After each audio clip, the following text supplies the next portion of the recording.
tengo a mi lado a dos personas que queremos mucho en la Fundación Nuevo Periodismo. Ya ampliaré un poco qué es la fundación y su relación con Gabo, pero permítanme entonces presentarle a Javier Darío Restrepo. Tenemos que asumir que hay mucha gente que viene por Javier Darío, otros que vienen por Leila, otros que vienen por Gabo, seguramente por mí vendrá por ahí algún perdido,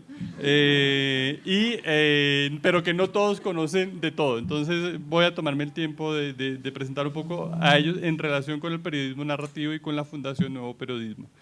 Javier Darío ha sido nuestro maestro de ética periodística desde que comenzó la fundación. Es posiblemente, y no importa el número, pero simplemente nos da una referencia, el maestro que más talleres ha dado en la fundación. Ha dado talleres, creo que en todos los países de Iberoamérica, sobre ética periodística.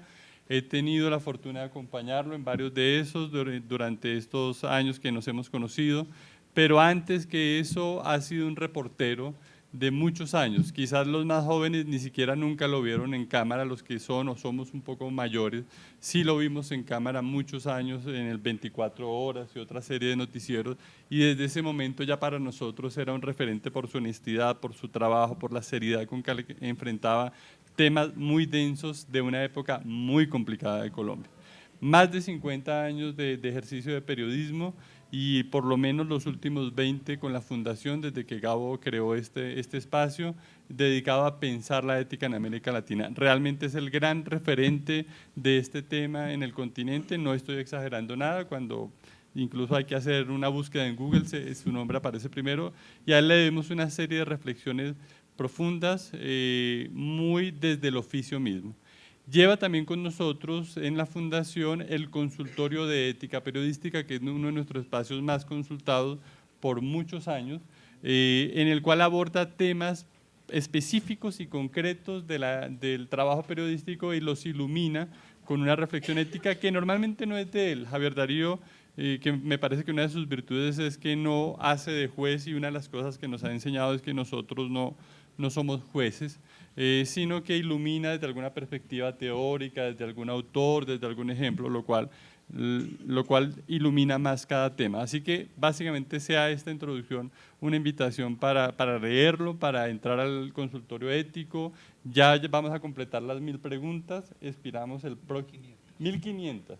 Esperamos el próximo año estar estrenando en esta feria un libro que compendie ese conocimiento, 1500 consultas éticas con sus respuestas y referencias. Es un, digamos, vademecum que va a ser importante para muchas personas. Leila Guerriero, por su parte, es una de las voces narrativas más importantes de la no ficción en América Latina. Ha defendido con mucha consistencia la idea de que un escritor no debe pasar primero por la ficción, o que el ejercicio de la narrativa de no ficción es un paso previo para volverse famoso algún día, sino que ha creído que la materia de todos los días, lo que pasa, lo que hacemos los periodistas, ya es en sí una poderosa materia para contar historias. Particularmente admiro mucho su trabajo, sé que muchos de nosotros la consideramos, digamos, quizás el más grande nombre en este momento respecto de ese oficio, o por lo menos estás con Martín y con Juan y con otros 3 o 4, pero de los 5 no sale. Sus columnas en El País, yo mismo en Facebook suelo replicarlas, siempre son un ejercicio de dominio del tema, del lenguaje, unas reflexiones que me hacen acordar de la época cuando yo de niño, y lo digo muy honestamente, Leila, cuando era niño no existía internet. Ustedes, los jóvenes, quizás no comprendan esa época, ni había celulares. Los domingos aparecía la columna de Gabo en El Espectador, y en mi casa leíamos El Espectador, y era siempre un placer. Para mí la lectura del domingo estaba atada a encontrar la columna de Gabo y leerla, disfrutarla. Ahora no sé la regularidad, pero cada vez que aparece una columna de Leila en la pantalla del País, a lo primero que me voy es a eso, y casi siempre me encuentro con reflexiones y con historias y con un ejercicio de estilo que admiro mucho, como sé que muchos admiramos.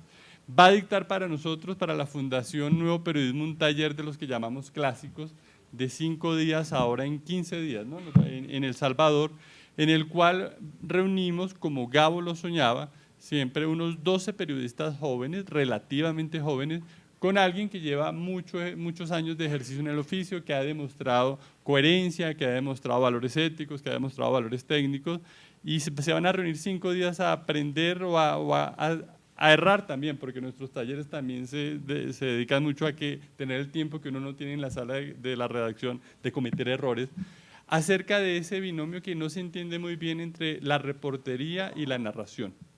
Muchos de nuestros reporteros creen que el estilo está basado en palabras bonitas, en palabras rimbombantes, y otros tienen la materia pero no saben contarla. Entonces Leila, que ha trabajado tanto en esto y ha publicado varios libros con relatos que parecería que no tuvieran mayor importancia, como el de aquel bailarín de un tipo de baile en Argentina, en el interior, que hacen un concurso y que es un honor ganárselo, y quien lo gana ya nunca más vuelve a bailarlo. Esa historia aparentemente menor se vuelve en manos de Leila, de su reportería, no solo de su pluma, sino de la profundidad con la que se mete y se compenetra con los personajes y con el entorno, se vuelve una pequeña pieza maestra. Ese es el tipo de trabajo que hace Leila, así que estoy muy contento, muy orgulloso de estar con ambos acá. Muchas gracias por estar. Muchas gracias, Javier Darío. Bueno, yo creo que vale la pena, antes de darles la palabra larga a ellos y empezar a desbrozar camino, contarles a los que no saben que Gabo fue periodista casi toda su vida, que Gabo se reconocía como periodista, que en el año 48, después de haber publicado sus primeros cuentos aquí en El Espectador y de haber ganado alguna pequeña famita en el pequeño entorno de personas que pueden leer estos periódicos, vino el 9 de abril, vino el Bogotazo. Él estudiaba, bueno, hacía que estudiaba Derecho en la Nacional, porque realmente no era muy aplicado, y se fue a la Universidad a Cartagena a estudiar en la Universidad de Cartagena, seguir la carrera de Derecho. Siguió en las mismas, casi no iba a las clases de Derecho y más bien se dedicó fue al periodismo. En el Universal. El Universal era un periódico joven, había comenzado unas semanas atrás. Ya el maestro Clemente Manuel Zavala, que era el jefe de redacción, el editor general, lo había leído, así que cuando Gabo asomó con Zapata Olivella, allí por un balconcito que queda a 2 casas de donde queda ahora la fundación, le dijo: yo lo conozco a usted, y al otro día Gabo ya se había graduado de periodista, ya empezaba a publicar notas que ya denotaban el estilo que él traía. Fue reportero en el Universal, en el Heraldo de Barranquilla, en El Espectador aquí en Bogotá, fue corresponsal de la agencia Prensa Latina, tanto en Bogotá, en Cuba, como en Nueva York. En México es una historia que pocos conocen, fue editor de 2 revistas como Medio de Hogar, Medio Femeninas, y les dio su propio toque y elevó la calidad de esas. No aparecía en la bandera, eso fue el trato que hizo con el hombre: yo no aparezco en la bandera. Y después de haberse ganado el Nobel, hacia el año 74 funda Alternativa, junto con Orlando Falborda y otra serie de gente interesante, Enrique Santos, el exdirector del Tiempo, y digamos una playa de pensamiento de la izquierda. Y en esa revista escribió unos reportajes magníficos, unos reportajes que son un ejemplo de reportería de estilo, de nuevo, como lo decía ahora, respecto de Leila. Luego, antes de ganarse el Nobel, esta es otra anécdota que pocos saben, él quiso crear un periódico que se iba a llamar El Otro. Quería hacer el mejor periodismo que se pudiera hacer en América Latina, un periodismo de nivel mundial, hecho desde nuestra casa, desde Colombia. La pregunta de Gabra: ¿y por qué no? ¿Por qué no podemos hacer el mejor periódico del mundo en Colombia? De hecho, él consideraba de verdad que El Espectador, en el momento en que él estaba, era el mejor periódico del mundo en su momento. Gana el Nobel y esto le trastoca un poco los planes, hasta que un colega argentino lo convence, le dice: oye, Gabo, ¿de verdad tú te quieres meter en esto? Meterse en un periódico es meterse en todos los días, tener que estar lidiando desde las 7, desde que te levantas hasta que te acuestas, tener presiones políticas, tener todo tipo de presiones. Y al final Gabo acepta el buen consejo, pero se quedó con una idea que había medio bosquejado, que era la de un taller de periodismo. ese taller es hoy la Fundación Nuevo Periodismo. 20 años después de que nos creó en 1994, esa es la fundación. Así que solo quería hacer este repaso. Además fue accionista y mentor del noticiero QAP, de la revista Cambio, iba y trabajaba con los reporteros y les cambiaba, editaba, él mismo se editaba, etcétera. Entonces, solo para enfatizar esto que quizás alguno de esta sala no conozca muy bien, es que el Gabo, creador de gran literatura, era al mismo tiempo y él mismo se reconocía como un reportero y siempre decía: yo lo que realmente quiero volver a hacer es reportero. Entonces, hacerle ese homenaje a Gabo. Y ahora sí comenzar. Yo no me vinieron a escuchar a mí, pero aproveché el momento. Comencemos por la belleza y la sabiduría la dejamos para después. La sabiduría y la belleza. Bien, la primera pregunta, que es una pregunta amplia como para que Leila y Javier Darío puedan desarrollar un poco la idea que venimos a trabajar, es: ¿cuál es su primer contacto con el Gabo periodista? Ojo, no con el Gabo literario, que muchos la tuvimos muy temprano. ¿Cuál es ese primer contacto con el Gabo periodista y cómo se desarrolla ese contacto, esa relación real o no, concreta, de conocimiento o no, durante su vida hasta ahora? Entonces, Leila, por favor, el escenario es tuyo. Sí, me distrajeron un poquito con lo del micrófono, no entendí bien. A ver, yo la verdad es que llegué al García Márquez periodista vergonzosamente tarde, siendo ya grande. Yo empecé a leer a García Márquez por su obra de ficción, lo contaba el otro día en una mesa que tuvimos con Alberto Salcedo. En realidad me empezaron leyendo, mi papá me llevaba a la sala que teníamos en casa donde él leía y me leía libros en voz alta. Y entre otros libros que me leía, de Cortázar, de Ray Bradbury, de un escritor argentino que se llama Horacio Quiroga, me empezó a leer un libro que a mí me resultó muy desconcertante, que fue El coronel no tiene quien le escriba, porque bueno, yo era muy chica, tenía 8 o 9 años, es una novela que tiene una amargura existencial enorme, digamos, para un chico de 8 o 9 años es una cosa rarísima, o sea, ¿no? Y al final me desconcertó por completo. Pero hubo después otro libro que me leyó de García Márquez, que es Crónica de una muerte anunciada, que para mí era como un thriller, o sea, era una novela policial, me enganchó muchísimo.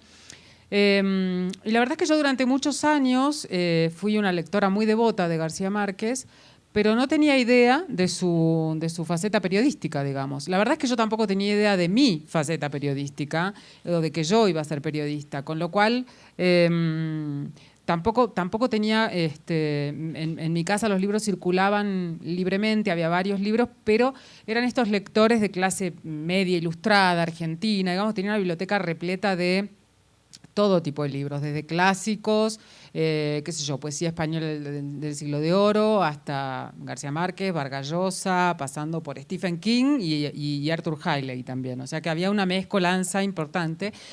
Y el único libro de periodismo que había de Gabo era Relato de un náufrago, que llegó después con los años, ¿no? Creo que en el 77 se editó como libro por primera vez o algo así. Había una edición en casa, porque se empezó a editar en el 55 en entregas, digamos, en el periódico. Y cuando lo leí, yo no sabía, yo era chiquita todavía, tenía 12, 13 años, y no sabía que era un libro de no ficción. O sea, asumí que era como una novela, digamos. Entonces, digamos que la conciencia de que estaba leyendo al García Márquez periodista nació tiempo después. Yo empecé a leer sus columnas, empecé a enterarme de que existía un García Márquez más periodístico, con una columna en particular que me deslumbró, que salió publicada en el diario El País de España, supongo que sindicada, sí, aparece en varios sitios, una columna maravillosa que se llamaba La Bella Durmiente, y era acerca de un viaje en avión, en primera clase, que le había tenido, acerca de una mujer maravillosa, que todavía la recuerdo, de color dorado, que se tomaba una pastilla y se quedaba dormida frita todo el viaje. Y creo que ese fue el momento fundante del descubrir que García Márquez también hacía periodismo. O sea, que esto fue como, qué sé yo, no sé, en el año 82, 83 habrá salido esa columna. Yo ya era una semejante adolescente, por no decir otra cosa.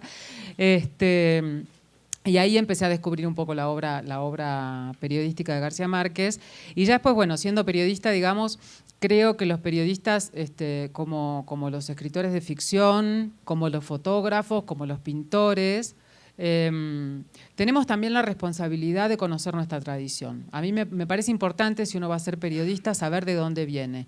A mí me parece importante, o sea, en algún momento, digamos, cuando uno empieza a escribir periodismo, creo que es importante conocer la obra de José Martí, el trabajo periodístico que hizo el mismo César Vallejo, la obra de, no sé, Tomás Eloy Martínez, la obra de Rodolfo Walsh, etcétera, y por supuesto la obra periodística de Gabriel García Márquez. Y a la obra periodística de Gabriel García Márquez yo llegué con una vocación casi de estudio, te diría. O sea, llegué ya, no ya siendo periodista, pero sí ya casi, digamos, estudiando. En ese momento yo estudiaba una carrera que era absurda, licenciatura en turismo, y estudiaba letras también. Y en ese momento empecé a leer la obra periodística de García Márquez, que también era muy difícil de conseguir porque no estaba muy dispersa. Las columnas que él publicó bajo el título de La Jirafa, para mí por lo menos fueron inconseguibles hasta hace muy, muy pocos años. Circulaban algunas fotocopias. Entonces digo, lo que uno tenía era el libro sobre Miguel Litín, Relato de un náufrago, Memoria de un secuestro, etcétera, etcétera, ¿no? Y bueno, nada, lo que yo descubrí ahí en esa obra periodística era que uno podía tener una voz muy clara, muy definida como autor de ficción y hacer un trasvasamiento de esa voz a una obra periodística sin sentir el complejo de que la obra periodística había que escribirla de una manera un poco más tradicional, digamos, que también se podía usar la no ficción como un laboratorio de estilo. Y si el estilo es sobre todo una convicción, un carácter, digamos, una voz propia, para mí descubrir que se podía tener esa voz tan propia, que realmente era una voz que a mí periodísticamente me sonaba. La Rodolfo Walsh, por ejemplo, también es una voz muy deslumbrante, mucho más austera, más seca, más forense que la voz de García Márquez, digamos. Pero bueno, son como enseñanzas que uno aprende y que ni siquiera se da cuenta mientras las está aprendiendo, que las está aprendiendo, digo, ¿no? Bueno, esa fue un poco como mi relación con los libros de García Márquez. Ahora, sigo contigo por una contrapregunta. Cuando lees ahora a García Márquez periodista, tu sensación, tu evaluación, tu percepción de esas enseñanzas, ¿sigue siendo la misma o lo ves ya desde otro ángulo? ¿La ves distinta como periodista? No, la veo con más admiración ahora, porque sé lo difícil que es. O sea, digo, yo trabajo en periodismo desde 1991, 92, más, sí, 91. Y el otro día, antes de venir para acá, releía un poco las columnas suyas del Universal, de los primeros años, ¿no? Que eran columnas que se hicieron en los años, ¿qué? 40, ¿sería eso? 48. 48. Y me hizo acordar mucho a las columnas que escribía un escritor argentino que se llamaba Roberto Arlt, que se murió en el 42, o sea, se murió antes de que las columnas siquiera empezaran a salir y es bastante improbable que esas columnas hayan viajado hasta acá, hasta Colombia, digamos, pero a mí me asombró mucho, esta lectura más intencionada que uno hace, ¿no? Como más, no sé, como desde el mismo oficio, digamos, a ver cómo hizo el truco acá. Y me sigue impresionando mucho la desfachatez con que García Márquez hacía esas columnas en esos años, y realmente siento que tomaba la columna como un laboratorio de estilo, o sea, hacía lo que se le ocurría, tomaba el tema que fuere y lo escribía, transformaba un tema que podía ser absolutamente banal o completamente surrealista, como el tema de las sirenas, o en algo que tocaba una fibra universal de los lectores, digamos. Y bueno, en definitiva eso es la literatura. Yo creo que esas columnas se han sostenido asombrosamente bien en el tiempo. Me parece que son columnas que destilan humor, destilan estilo, destilan mirada. Me parece que García Márquez era un mago de la mirada, como Arlt, digamos. Arlt era un tipo que salía todos los días a la calle, es una columna por día, Arlt. Salía todos los días a la calle a cazar y tenía que volver con una presa. Y salía y volvía con una presa, digamos. Entonces, y eso lo produce solo digo, para mí un periodista es sobre todo mirada. Después pensamos en el estilo, etcétera, etcétera. Sin mirada no existe nada, no existe ni el reporteo. Y me parece que García Márquez tenía eso, y lo sigo leyendo hoy, y me sigue asombrando el lugar donde pone la cámara, la tarea de edición que realiza, el relato de un náufrago, cuando uno lo piensa, que el tipo, ahora lo leemos en un libro, pero en aquellos años se publicó por 14 entregas. En 14 entregas. Digo, hay que mantener a un lector enganchado durante 14 entregas, saber dónde voy a hacer el corte, digo, es como la edición de una película. Uno ve el trabajo terminado y no parece difícil. Ahora, no parece difícil, pero atrás de eso, para que no parezca difícil, para que el lector se lo coma con papa frita, digamos, hay un trabajo dificilísimo. Y a mí eso me sigue pareciendo asombroso y me parece que no ha envejecido la prosa tampoco, para nada. Tú la lees ahora y incluso desde la primera columna. Dos anotaciones. Una, cuando uno pone hoja a hoja, digamos, no he hecho ese recuento porque es difícil hacerlo por los distintos tipos de letra y de formatos de los libros, pero la impresión inicial que tengo es que Gabo escribió mucho más periodismo que literatura. Pero lo que tú señalas, todavía hasta hace 10 años o menos incluso era muy difícil conseguir obra periodística de Gabo, reunida, acotada. Ya hay 5 volúmenes, incluso esos 5 volúmenes son difíciles de conseguir. Yo conseguí los últimos hace unos 3 años en una librería Lerner y me alegra volverlos a ver por allí, pero en esta feria que hermosamente le han dedicado a Gabo, sigo viendo que abundan todas las obras periodísticas y vayamos a buscar los 5 tomitos y aún así va a ser muy difícil. Parte de eso es como la misión de la Fundación. Gabo creó la Fundación para mejorar o para acrecentar el periodismo iberoamericano, ahora, un año después de su muerte, a esa misión que él nos impuso, nosotros nos impusimos una más, y es recuperar el legado periodístico de Gabo. Digamos que eso es algo que van a escuchar mucho en los próximos años de parte de la Fundación. Y una anécdota, Leila. Yo leí El coronel no tiene quien le escriba a los 6 o 7 años.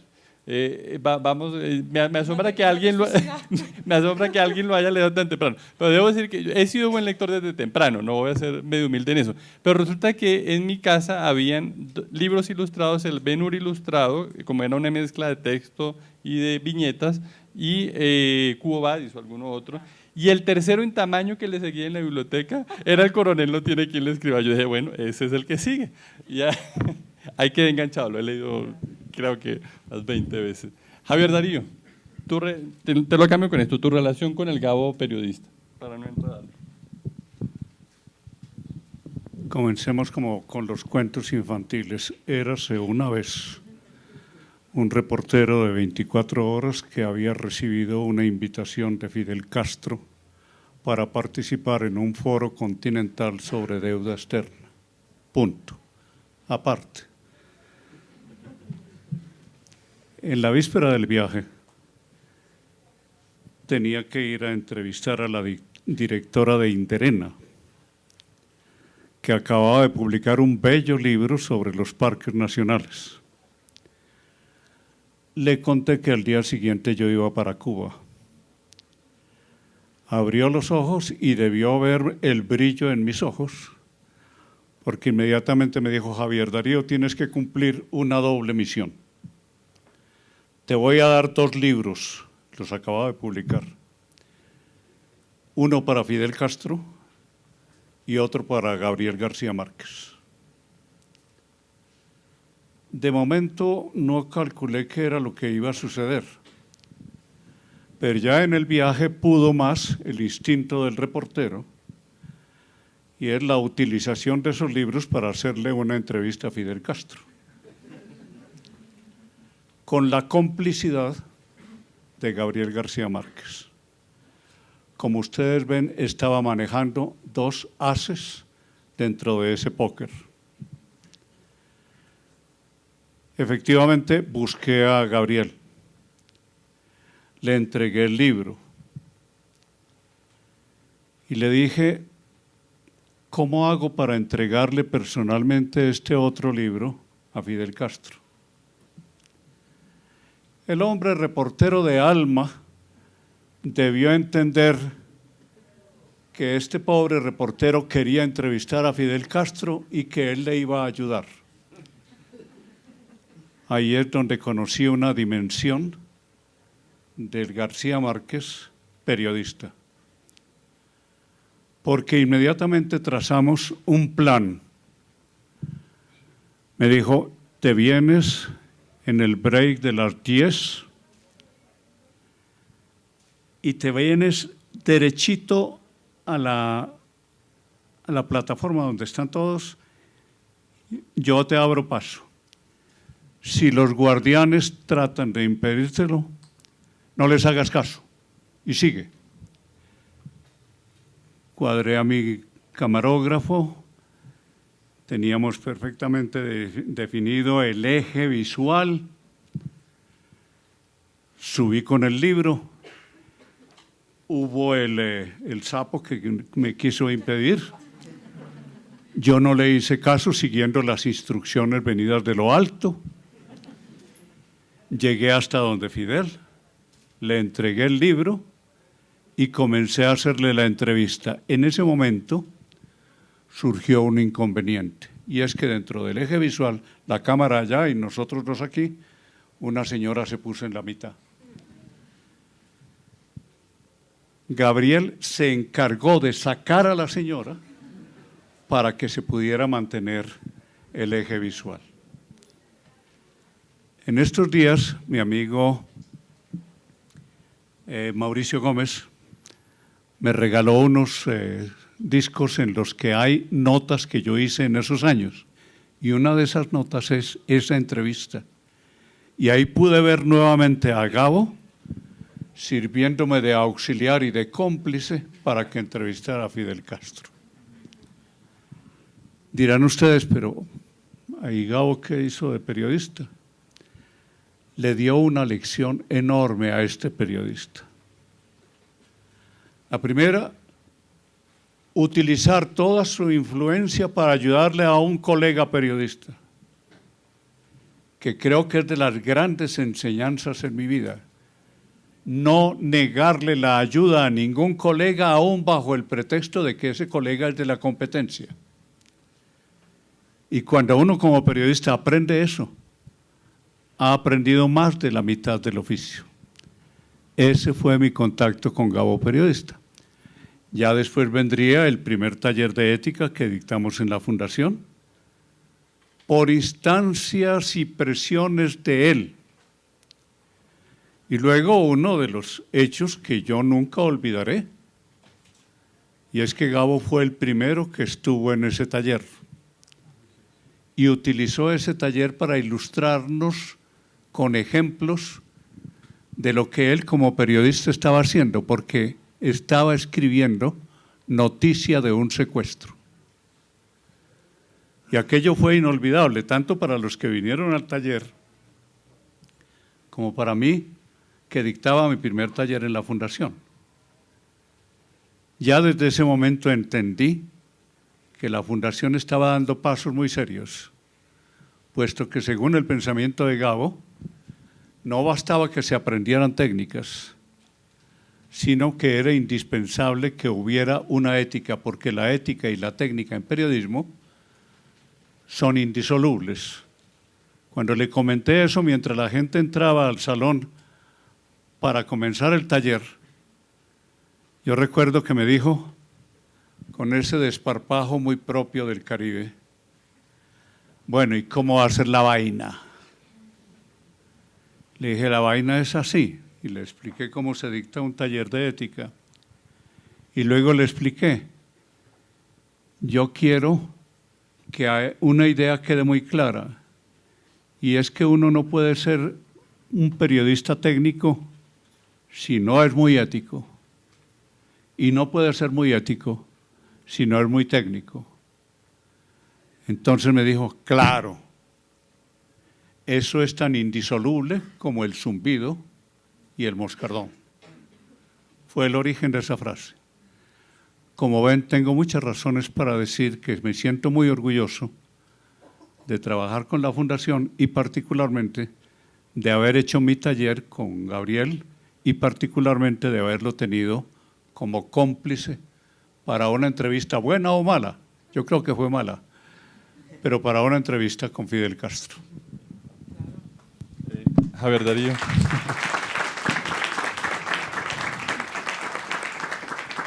¿Cuál era el libro que te pidieron llevar a La Habana?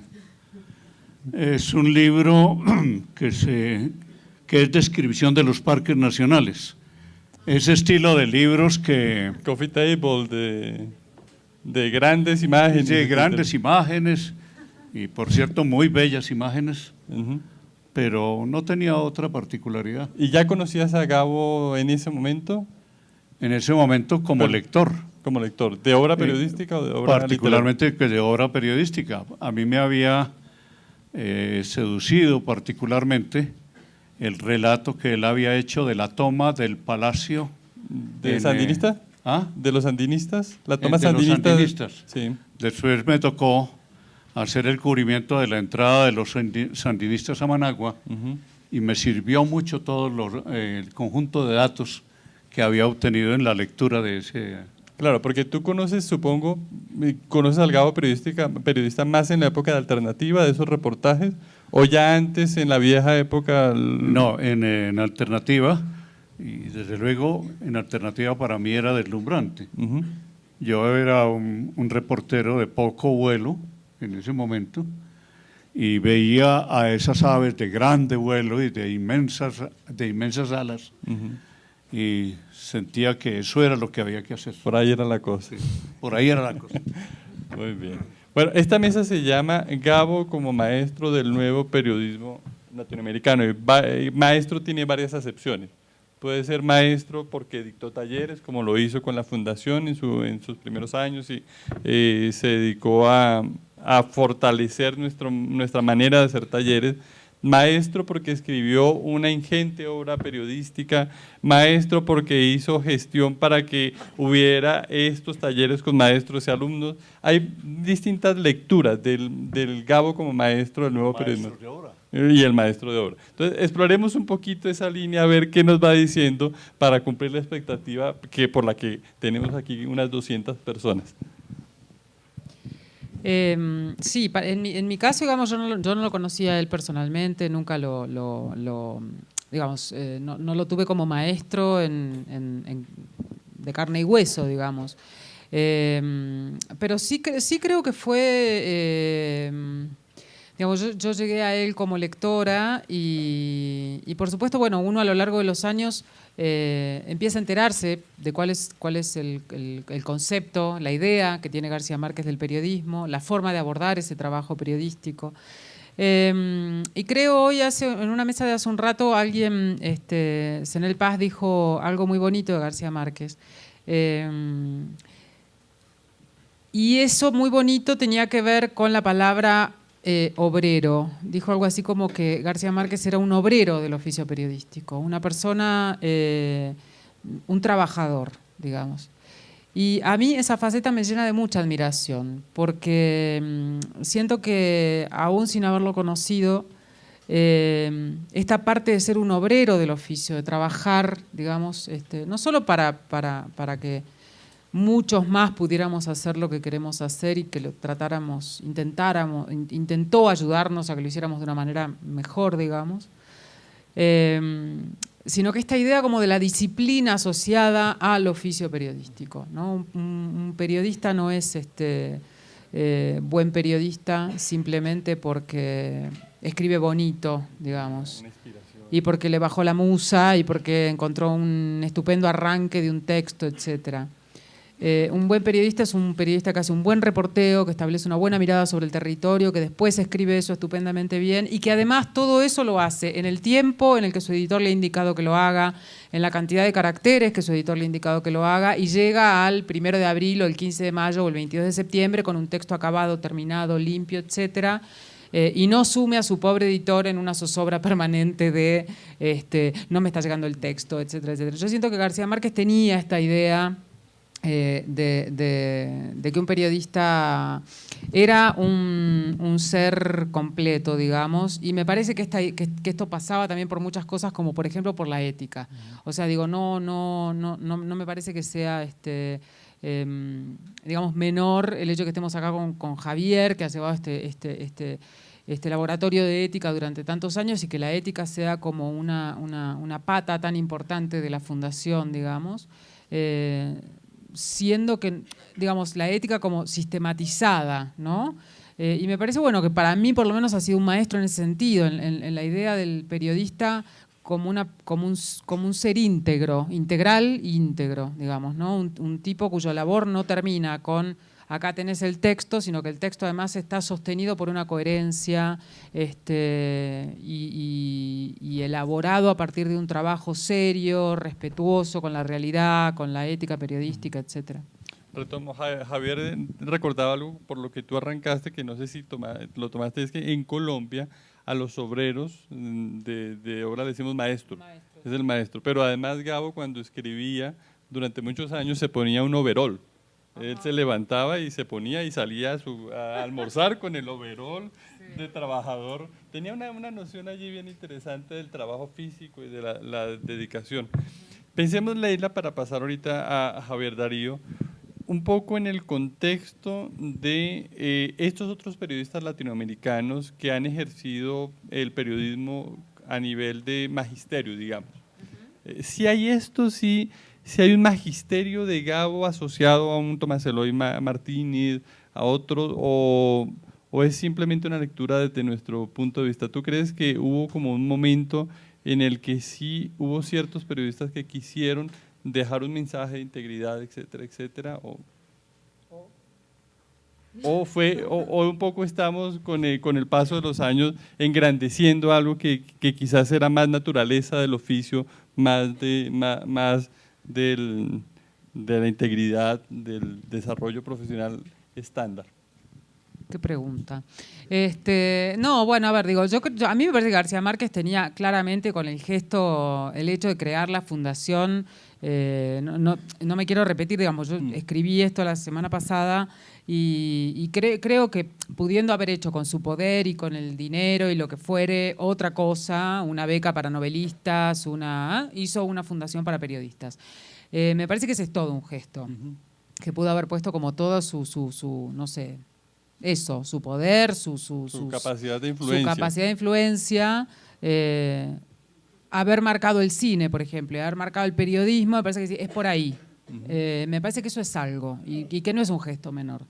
No hizo eso, una beca para novelistas, etc. Me parece que si comparamos a otros autores de esa misma generación, yo siento, no sé, quizás te estoy respondiendo demasiado como con jugo de cerebro ahora, digamos. Habría que hacer un repaso.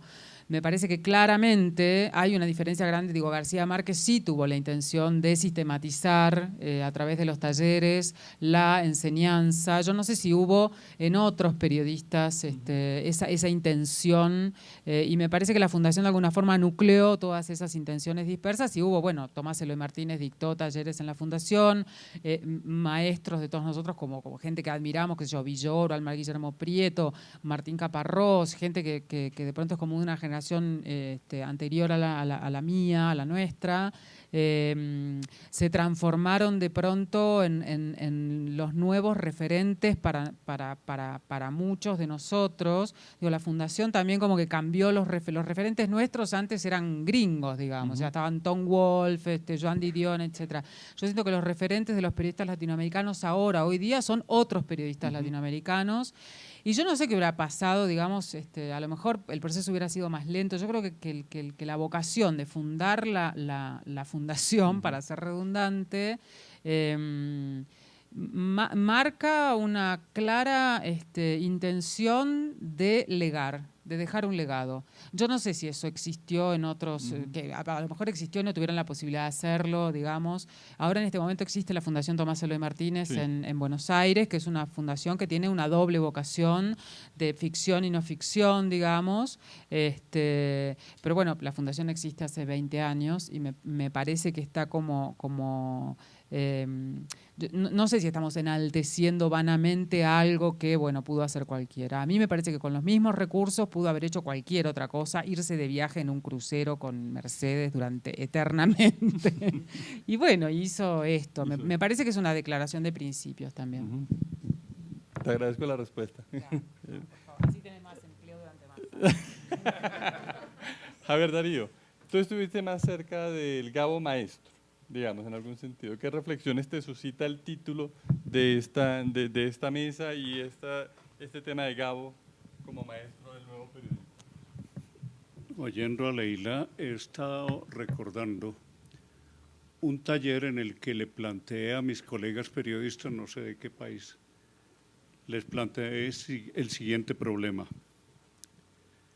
Un día mandaron a Gabo reportero para que cubriera un paro que se había anunciado en Quibdó.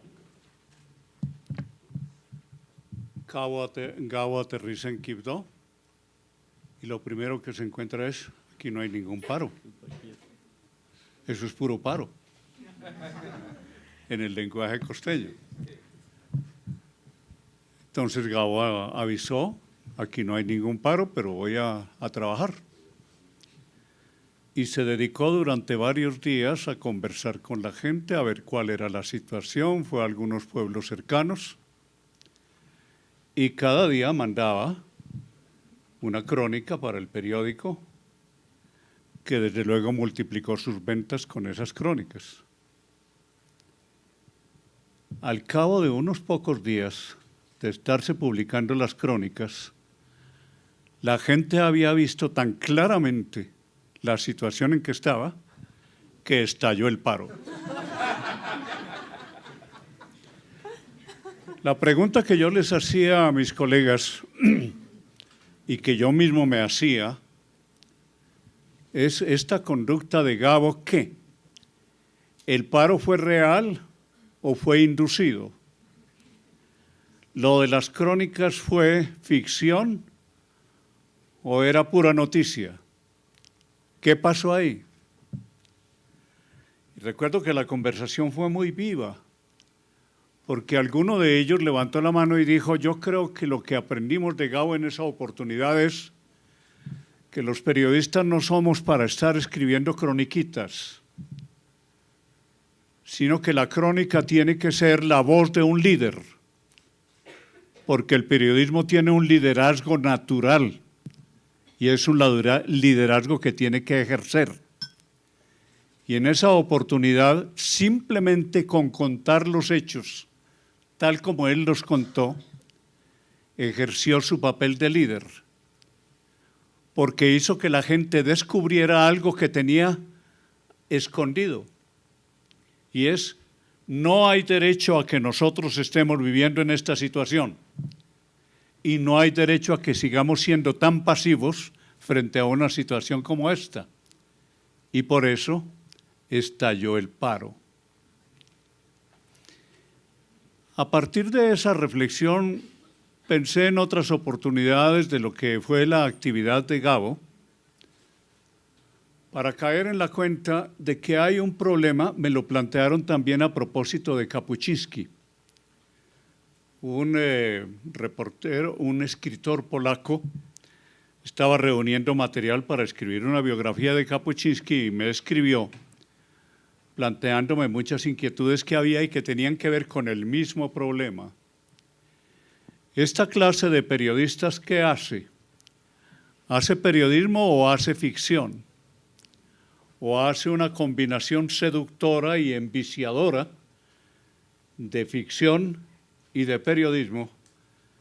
De modo que en determinado momento puede suceder lo que ahora decía Leila, y me pareció brillante.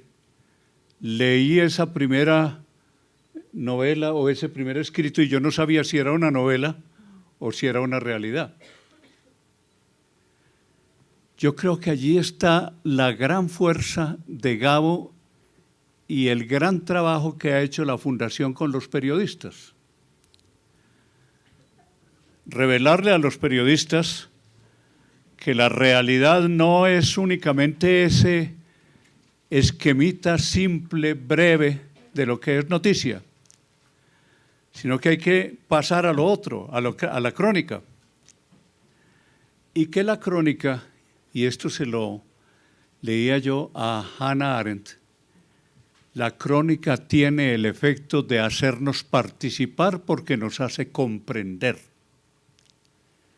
La capacidad de comprensión del cronista es inmensamente superior al del simple redactor de noticias, porque va más allá de la noticia. Y aquello de que yo podría decir, yo soy uno de los tantos conejos atrapados por la magia de la redacción de Gabo. Él decía que el mayor éxito de un escritor es atrapar a los lectores, que son más difíciles de atrapar que un conejo. Yo me confieso conejo de la prosa y de la producción periodística de Gabo. Pero continúo. Se plantea el problema de qué tanto hay de ficción y qué tanto hay de realidad en las crónicas de Gabo. La primera respuesta la tengo de él mismo. En ese taller de periodismo que hicimos, recuerdo en uno de los almuerzos, él continuaba hablándonos de noticia de un secuestro y alguno de los que estaban allí le preguntó: Gabriel, ese detalle que das del perfume que llevaba esta señora Montoya en el momento en que se la llevaron para asesinarla, y el lápiz labial que tú lo describes y das el tono y demás, eso es imaginación, ¿cierto? No, hermano.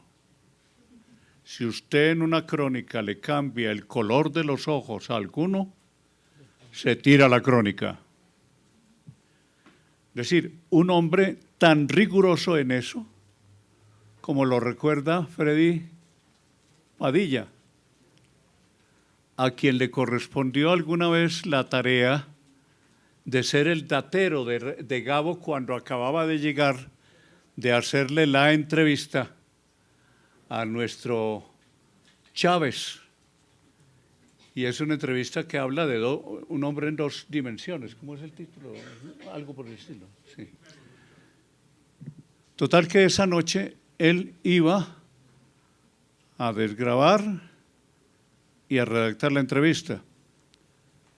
Cualquiera de nosotros desgraba la entrevista, le pone unos subtítulos y listo. Gabo no se contenta con esa vulgaridad, sino que le dice a Freddy: va a ser una noche larga, hermano, porque vamos a trabajar en esto.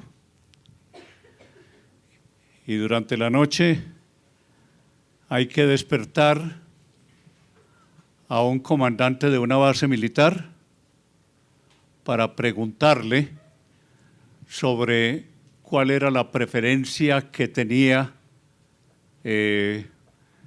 Chávez. Después hay que despertar a otro para saber, cuando jugaba béisbol, cuál era el sitio que le correspondía o que más le gustaba. Le dijeron que primero de catcher y después que se resignaba con primera base. Y así durante la noche, verificando cada uno de los detalles. Y luego un dato que puede servir para cualquiera que quiera hacer reportería y que quiera escribir. La importancia que le daba Gabo a escribir un párrafo y luego leerlo en voz alta. Uno de los datos recibidos de su datero nocturno fue el nombre de una base. Y el nombre de esa base era lo que le hacía falta dentro de la redacción del párrafo para que el párrafo sonara bien. Lo lee en voz alta y dice: eso era lo que hacía falta. Después de esa noche de trabajo con Gabo, este periodista, hoy uno de los brillantes redactores del Espectador, este periodista aprendió que la reportería, aún de alguien que tiene sobre sus costillas un premio Nobel de literatura, la reportería tiene que ser exacta. y que cualquier dato que le suscite a uno sospecha debe ser objeto de inquietud y de averiguación. Ese es el Gabo que yo recuerdo a través de estos episodios reflexionados y discutidos con muchos de mis colegas en el curso de talleres. Ya habrá otras cosas que compartiré con ustedes. Muchas gracias, Javier Darío. Vamos bien, creo. ¿Vamos bien? Quería dedicarme al adjetivo que está en el título, al adjetivo de nuevo.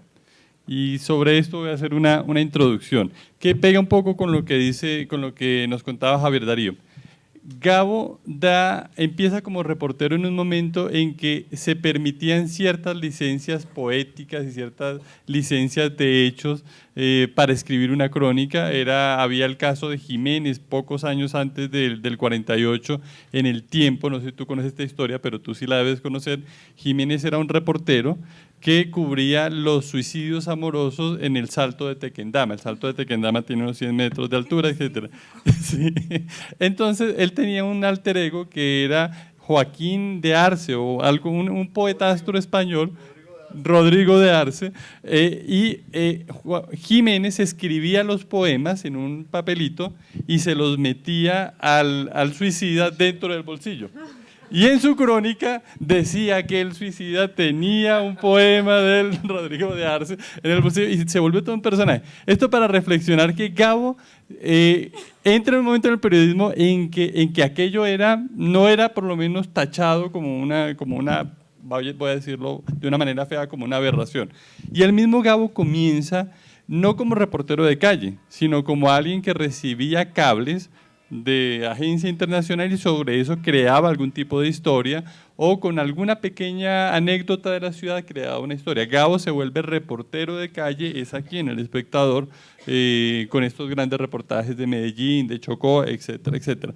Pero fíjate que la faceta que tú nos relatas ahora, Javier Darío, el Gabo, el último periodista, el de Cambio, incluso el de Alternativa. Nosotros tenemos con Jaime Abello, director de la Fundación, que está aquí, una discusión en estos días alrededor de la sensación de que Gabo en Alternativa se sentía incómodo porque él quería ser reportero, mientras que Alternativa era una revista de izquierda y había unas cargas ideológicas allí. Pareciera que Gabo defendía este tema de hacer reportería sagradamente como una cosa distinta de lo ideológico, etcétera. Todo esto de introducción para pensar, bueno, y agrego algo más. Gabo lee a estos maestros norteamericanos, a Hemingway, a toda esta escuela, de mano del grupo de Barranquilla hacia los años 52, 53, y un poco eso como que le equilibra esa prensa que él había aprendido aquí en Bogotá en su primera juventud. ¿Qué de nuevo y qué de viejo hay en el periodismo que practicaba Gabriel García Márquez? Nuevo periodismo en el sentido del nuevo periodismo estadounidense, nuevo periodismo en un nuevo sentido latinoamericano, o al final era algo viejo, lo viejo del oficio de respetar los datos, etcétera. Me gustaría escucharlos un poquito alrededor de esos temas. Javier. Bueno, antes quiero anotar, antes que se me olvide y que lo olvidemos, que para Gabo, reportero, el periodismo era una pasión, y una pasión que fue superior a toda la seducción de gloria que le pudo dar el premio Nobel. Hay un párrafo que tengo aquí que es la respuesta que él le da a Juan Gosaín, que le pregunta sobre eso. Y entonces él le dice: cuando yo escribía en los periódicos, el sueño de mi vida era ser un novelista célebre, afamado en todo el mundo, con libros que se conocieran en los confines del universo, traducciones a todos los idiomas y, sobre todo, no tener nada más que hacer que sentarme a escribir novelas. Ahora que lo he conseguido, me doy cuenta de que lo que verdaderamente quiero ser es un gran reportero, un incansable buscador de noticias. Ahí es donde uno se pregunta, ¿qué es lo que tiene este oficio que puede resultar más seductor que un premio Nobel de literatura. Y yo creo que lo que tiene es ese contacto diario con la vida y con toda la originalidad de la vida que día a día se reinventa.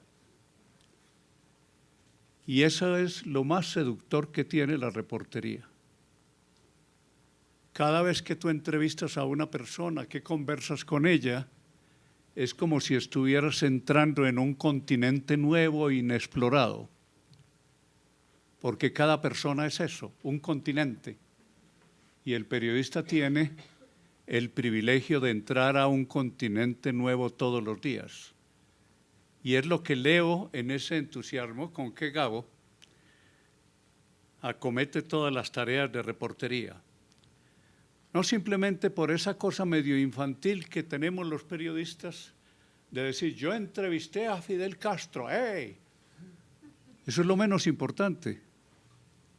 Lo más importante es haber conversado con fulanito de tal, Pataquiva, y haber encontrado allí un ser humano maravilloso que me enseñó cosas que yo no había siquiera sospechado que pudieran existir. Eso es lo primero. Ya viniendo a tu pregunta, es decir, esto fue un agregado de mi cuenta. Sí, la cita me parece preciosa. Hay una pregunta que uno se hace frente a situaciones como la que afrontaba Gabo y afrontaba Kapuczynski, de que pronto en el curso de una narración no es algo que él hubiera visto, pero supone y tiene razones fundamentales para pensar y decir, esto fue así. Y es donde aparece el fenómeno de la sujeción de lo fantástico a lo real. Es decir, la fantasía se pone al servicio de lo real, no para cambiarlo, sino para revelar dimensiones desconocidas que tiene lo real. Hay que tener en cuenta que es una pretensión de los científicos y de los periodistas creer que lo que ellos dicen es la última palabra. Es un pésimo científico el que cree que lo último que encontró, eso ya es así y no tiene modificación. Alguien el otro día hacía una especulación sobre que 2 y 2 no son 4. Porque siempre falta algo por conocer, aún dentro de un campo de la exactitud como el de las matemáticas. Siempre falta algo por conocer en el campo de la ciencia. Y mucho más, siempre falta algo por conocer en los hechos que nosotros comunicamos. El que utiliza la fantasía para dar a entender partes desconocidas de la realidad, no está mintiendo, está buscando la verdad y está compartiendo con los otros algo que es desconocido para otros. Hay un episodio en la vida de Gabo que me parece interesante. Cuando el marinero Velasco lo demandó por derechos de autor, se montó todo un proceso judicial. Y Gómez Méndez, que fue el abogado de Gabo, algún día pidió una prueba formidable y reveladora. Le pidió al marino que se sentara y escribiera simplemente un párrafo en que describiera lo que pasa con una ola cuando muere en la playa. Algo que habían visto, el marinero lo debía haber visto millones de veces. Y claro, se sentó y escribió. Después compararon ese escrito con uno de Gabo. Y la diferencia era tan abismal como si el marinero no hubiera visto nunca una ola que muere en la playa. ¿Qué había pasado? ¿Cuál era el problema? El problema no era un problema de redacción o de técnica, no. Era un problema de mirada. Así como los fotógrafos son personas que tienen una mirada privilegiada, el buen escritor, y en este caso Gabo, tiene una mirada completamente distinta a la de cualquiera de nosotros. Y la gracia es que nosotros podemos disfrutar de esa mirada porque sabe contarlo. Allí es donde yo encuentro la respuesta. No es que el escritor mienta, que era lo que decían los críticos de Kapuscinski. No. El escritor es alguien que quiere compartir esa visión que ha tenido. Muchas gracias, Leila. Y te complemento el origen de la pregunta. Sí. ¿Qué de nuevo y qué de viejo hay en ese periodismo de Gabo? Ya empalmamos. Bueno, gracias por el elogio, Javier. No, seguro que no lo merezco, pero bueno. Me parece que, a ver, ¿qué hay de nuevo y qué hay de viejo? Yo creo, vuelvo un poco a lo que decía antes, me parece que cuando uno conoce la tradición se vuelve una persona más modesta. Yo cuando empecé a leer los textos que Martí había escrito, por ejemplo, un texto fantástico que tiene Martí acerca de un obituario, algo tan sencillo como un obituario de alguien que me imagino que todos habrán escuchado nombrar, un señor que se llamaba Jesse James y que era ladrón, y se murió un día, y a Martí, que estaba en Estados Unidos, le tocó hacer el obituario. Es una pieza no debe tener ni una página de Word, y es una pieza de una modernidad, y está escrita en el año 1800 y algo. No sé, cuando leí también otro obituario, por ejemplo, de César Vallejo, cuando se murió Isadora Duncan, aclaro que no los leí en tiempo, no soy contemporánea de esta gente, digo. O cuando uno lee, por ejemplo, un periodista argentino que se llama Juan José de Soizarreyli, que es alguien que no forma parte por ahí como del canon más conocido, escribía en el año 1920, 1910, unas piezas de una modernidad, de una desfachatez, de un humor negro impresionantes. Un chileno que se llama Genaro Prieto, o Joaquín Eduards Bello, también un chileno fantástico, completamente, casi un escritor malditísimo, digamos. Lo mismo pasa con Gabo. Yo creo que muchas de las cosas que se están haciendo ahora, uno las hace creyendo que es súper moderno y que ha sido como muy pillo y que se ha inventado la fórmula de la pólvora. Y gente como Gabo, como Arlt, como todos estos tipos que yo mencioné, como Rodolfo Walsh, lo estaban haciendo en los años 40, en los años 50. Me parece que experimentaban, no sé, yo leo ahora las crónicas de un autor argentino, un periodista argentino que se llama Rodolfo Walsh, por ejemplo, que es autor de un libro muy conocido que se llama Operación Masacre, y que de hecho siempre se dice que Operación Masacre funda un poco lo que es el nuevo periodismo, porque se publica incluso antes del libro que da como la patada de lanzamiento del nuevo periodismo, que es A Sangre Fría de Capote, ¿no? Que es como una especie de mojón.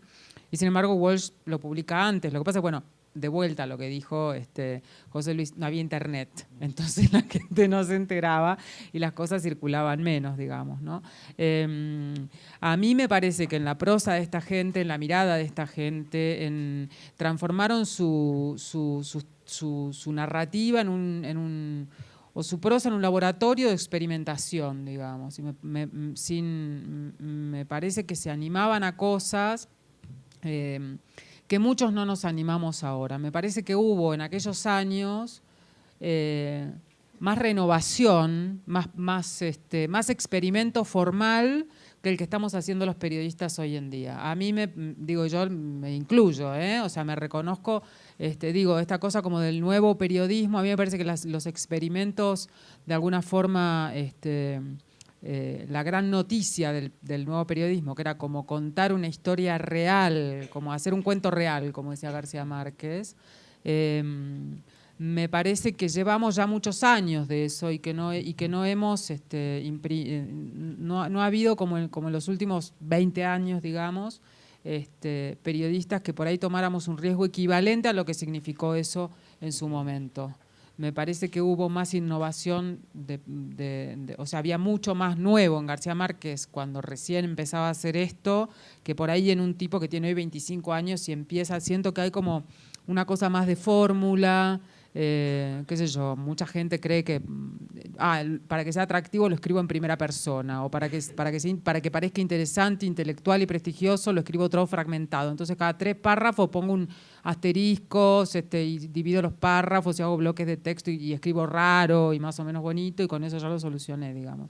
Me parece que hay poca renovación. En ese sentido siento que, por ejemplo, no sé, lo que hizo Martín Caparrós en El Interior, que es un libro completamente fragmentado, con crónicas enteras que son poemas, etcétera. Eso es una innovación interesantísima, pero hay como pocos que estén buscando eso, que estemos buscando eso. Me incluyo para hacer eso.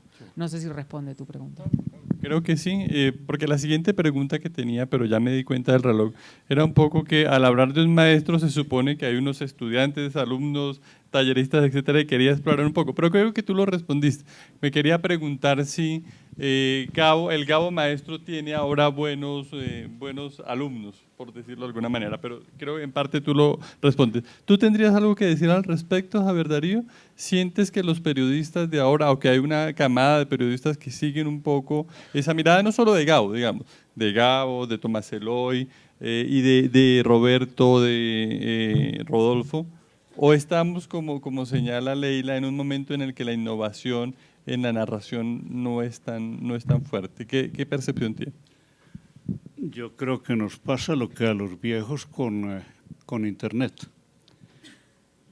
Y es que hay un momento en que nos sentimos desbordados. Decía, a mí me desesperan todas esas páginas que hay sobre este tema, en que todos los días hay una cosa que se inventaron. Entonces ya como que no me cabe en la cabeza y yo ya me resigné a que lo que estoy haciendo con Internet es lo que siempre haré, salvo lo que me enseñe mi hija, que por ahí debe estar, y que es mi maestra en esa materia. Pues atendiendo a tu pregunta, yo pienso que a los periodistas como que los desborda todo esto nuevo que hay y que particularmente se deriva de la tecnología digital. Las veces que yo he conversado con periodistas, y es que he estado estudiando el tema sobre lo que es el futuro, lo que tendrá que ser el futuro del periodismo, llego siempre a la misma conclusión. Primero, el futuro del periodismo será completamente distinto de lo que estamos haciendo. Tendrá que ser otra cosa. Segundo, tendrá sin embargo los mismos fundamentos. Total que es el tiempo de la creatividad y no todo mundo tiene una disposición de ánimo abierta para la creatividad. Para uno resulta más cómodo hacer lo que siempre hizo y no tenerse que poner en problemas de acomodar de nuevo sus prácticas y su pensamiento y su imaginación a unos esquemas nuevos. En periodismo pienso que está pasando eso. De ahí la necesidad de hacer un trabajo de mucho estímulo, de mucho aliento para los periodistas. Esto que se hace, por ejemplo, con el concurso y con los distintos concursos, son una manera de darle aliento. Miren que sí es posible. Miren que esto se hizo y es maravilloso y eso lo hizo una persona como usted. Yo creo que eso tiene que ser una clave para el trabajo que hace la Fundación y para todos los que nos preocupamos por el periodismo. Javier Darío hace referencia al premio Nuevo Periodismo, al premio de periodismo Gabriel García Márquez que organizamos junto con unos aliados en Medellín, y valga la pena, me das el pie para invitarlos, el 29 y 30 de septiembre y el 1 de octubre en Medellín tenemos un gran festival periodístico que realizamos asociados a la entrega del premio. Invitamos unos 100, 120 personas, muy interesantes personalidades del periodismo y de otras ramas que pueden dialogar con el periodismo, así que los invitamos. Es gratuito, es un evento de ciudad, así que simplemente hay que gestionar para estar allá y de resto disfrutar. Le paga el comercial a la universidad. Bien, vamos a cerrar esta charla con 1 o 2 preguntas del público, seguramente habrá más, pero que quisiera ver si alguien en el público quiere hacer un comentario, una pregunta final. Si no, antes, bueno, allí atrás y con Jaime, entonces vamos allá atrás, no sé, hay un micrófono. Bueno, allí va un micrófono.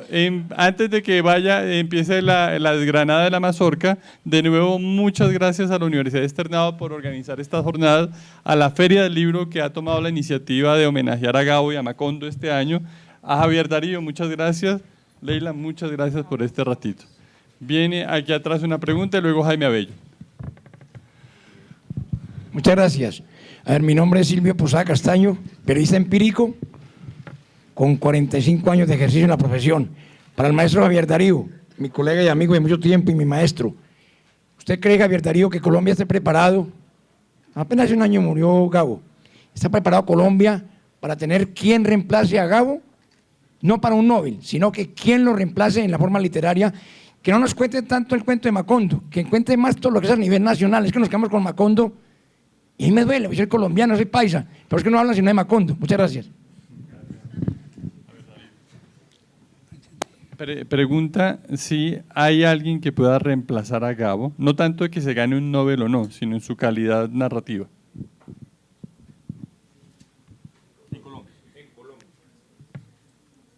Que yo sepa, en realidad en esto mi testimonio es muy poco válido, pero que yo sepa, no. Jaime Abello Banfi, director de la Fundación Nuevo Periodismo, por favor, un micrófono allí. Y les agradezco a todos, ha sido un rato corto, se me hizo muy cortico, y creo que toda la gente estuvo atenta. Jaime, por favor. Gracias. No, es que esta mañana yo estaba conversando con Miguel Litín y me echó varios cuentos, y en especial dos sobre el Gabo cronista, que he recordado a raíz de esta última parte de la conversación. Y no resisto la tentación, como tengo la impresión de que no tienen nada confidencial, de contarles lo que me contó Litín. Y lo primero es que Litín me insiste en que el mejor retrato que se ha hecho de Salvador Allende lo hizo Gabriel García Márquez, que nunca conoció personalmente a Salvador Allende. Y lo hizo entrevistando a los amigos. Y lo hizo, y Litín me lo mencionó porque dice pues que él acaba de sacar una película sobre Allende, dice que definitivamente uno de los documentos centrales, digamos, para alimentar su guión fue esos perfiles que hizo y esas descripciones, esa reconstrucción en crónica que hizo García Márquez después de los acontecimientos de la muerte, de la caída y la muerte de Allende, hechos a punta de reportería con personas que conocieron a Allende. Y lo segundo que me contó es que fue su propia experiencia sobre cómo se hizo, que además creo que la contó en la Universidad de Externado ayer, ¿verdad? Cómo hizo la aventura de Miguel Litín clandestino en Chile, que es que primero que todo se reunieron y le dijo: no me digas nada que yo no pueda repetir. Segundo, iniciar una serie de sesiones en que Gabo no tomó ni una sola nota, lo oyó simplemente y le hacía preguntas y preguntas y preguntas. Muchas sesiones. Luego, un tiempo después, en La Habana, se encontraron y le entregó un manuscrito y le dijo: léelo y no salga hasta que no me des tu concepto. Y empezó a leer la crónica en primera persona, yo, Miguel Litín, no sé qué. Son dos ejemplos de esa audacia a la que se refería Leila, que yo quería pues plantearle, y al mismo tiempo la capacidad de interpretar la realidad sin necesariamente, que Javier Darío también trajo el tema al hablar lo de Kapuscinski, sin necesariamente apegarse a una transcripción del dato y a una reportería basada en el retrato del dato. Es más bien el retrato de lo que se quiere transmitir en general, y allí Eso me pareció como actos de maestría de Gabo, algo que vale la pena recordar para cerrar este conversatorio. Bien, muchas gracias a todos de nuevo y bueno, nos vemos. Chao, A ti. chao. Gracias, gracias.